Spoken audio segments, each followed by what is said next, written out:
Henry, there's no spot hotter on the planet, metaphorically speaking, for investors than China. Most people who have a view on China are what I would call armchair quarterbacks, which is to say they've never stepped on the field, right? They've never been to China. Yep. You go there regularly. You meet with people in the real economy. You gather facts. What's the single most important thing you learned from your latest visit last month? Okay. Not to date myself, but I've been going since 1995. With China, I would say that there are a couple of key points. Number one is the government is keenly aware of the global slowdown in manufacturing. Today, 70% of all global PMIs are below 50. So they're stimulating the economy. They've done about 75 measures, both monetary and fiscal. That's point one.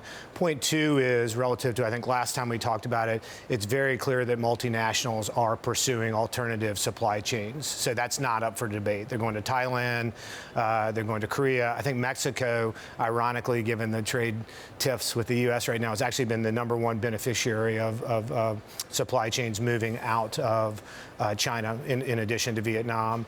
And then I think the third important thing, which I think is a very investable theme, but you got to be local, is there's a massive move towards insourcing of supply chains, and that's a fundamentally by Chinese by Chinese companies where they don't want to rely potentially on either U.S. counterparts or in some instances European. And so 5G is clearly the battleground for that. You can look at the Huawei numbers that were just released where their domestic sales of handsets were through the roof, but their global sales had abated. And so, you know, we spent time with executives across the technology sector, the industrial sector, automotive sector, and other small private companies, and there's just a clear trend towards that. And so, you know, we've been in China for years. We own typically about 20 companies, and I think we're investing behind the right themes, but I try to spend a lot of time there just to stay up to date. There's a lot to unpack there, Henry. Let's start with Mexico. Is that, if you will, the trade war trade?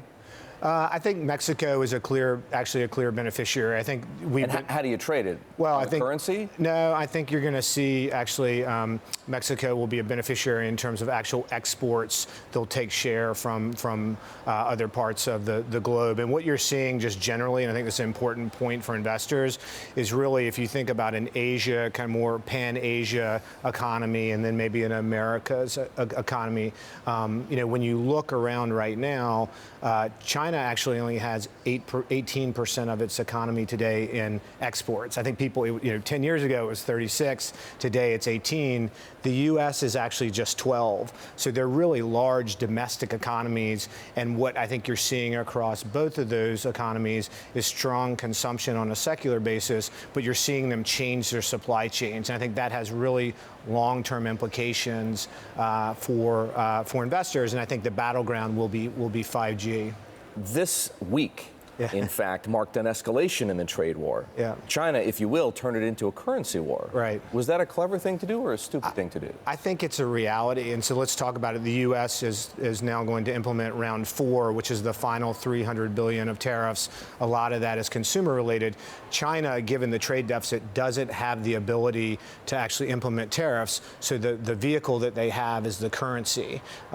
Ultimately, I don't think China is going to do a large devaluation. I don't think that's in their interest. It's not going to 8. Well, they're trying to build a consumer economy. So if you weaken your currency, that actually hurts you.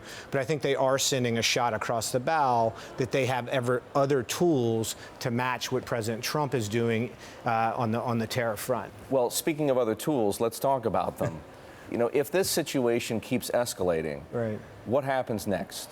Does the U.S., you know, halt exports of advanced technology to China, you know, bringing ZTE and Huawei to their knees?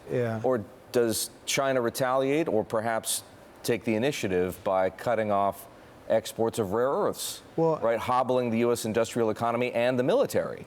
I think that the first thing you're going to see, and this is playing out in the data, is you see a pullback in CapEx from all sides because most executives are watching the situation. So one of the facts that we feel very strongly about is if you add up all the tariffs and then you say President Trump does auto tariffs on top of that, that's still less of an impact to GDP than a 10% pullback in CapEx. I think investors need to know that delta. So the point about earlier that I made about global PMIs slowing is a reflection. That's the number one reaction.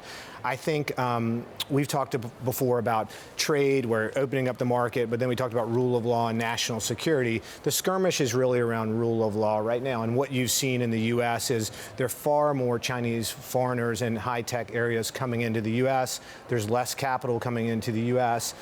And then on the Chinese side, there's $200 billion of goods and services that are sold into China, and that is being a little more haphazard than in the past. So that's really where the battleground is. You may not see it every day in terms of a flare-up. I think what people talk about is trade, and that's probably too high level. National security is probably above my pay grade, but in the middle where we focus, that's what you see. So there's less Chinese capital coming into venture and less into real estate, for example. Yeah. How long until Western capital is no longer welcome in China?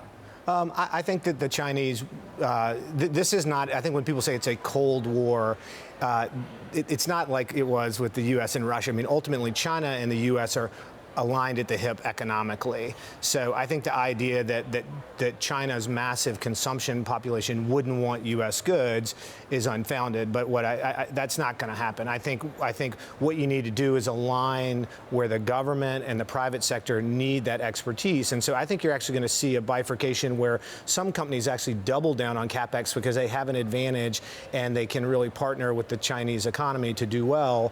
And then there'll be others that fold their tent. Henry, let me pivot to macro for a moment. Okay.